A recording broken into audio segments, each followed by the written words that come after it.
Guys, tayo mag-ikot sa ating pwesto. Kita mo, ang haba ng ating area. McDonald's. Ayan, mga binabantayan ko na alam pa, oh. Kailangan natin sumilong habang sa ating pwesto. Ayan guys, ito naman magandang view sa ating lugar. Yan, katagan talaga ang kaya magdadaan. Ayan, tayo maglalakad-lakad pa ito ng ating mga pwesto.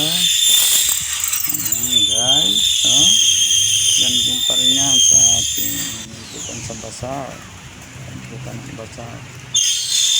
Yan, lakad lang tayo. Lakad-lakad hanggang sa matanaw ang ating kagandahan ng mga view. Dito lang yan sa Iton Santa Rosa. Ayan guys, oh. Ito yan, lakpo yan. Ang luwag-luwag. Ayan. Ayan po, mga bagong tatayo. At kung gusto nyo dito magtayo ng business, mag-rent pa lang po kayo dito. Meron pa akong mga slot. Yan ang aso, mga bantay. Si Angel. Angel ulit. Hindi ulit. Yan, mga bakante po yan.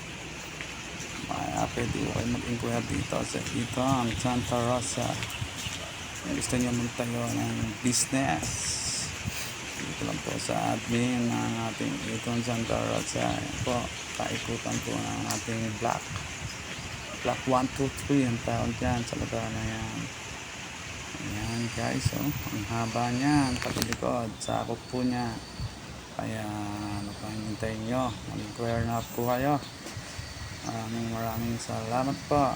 Please like and subscribe, Mr. Jollibee.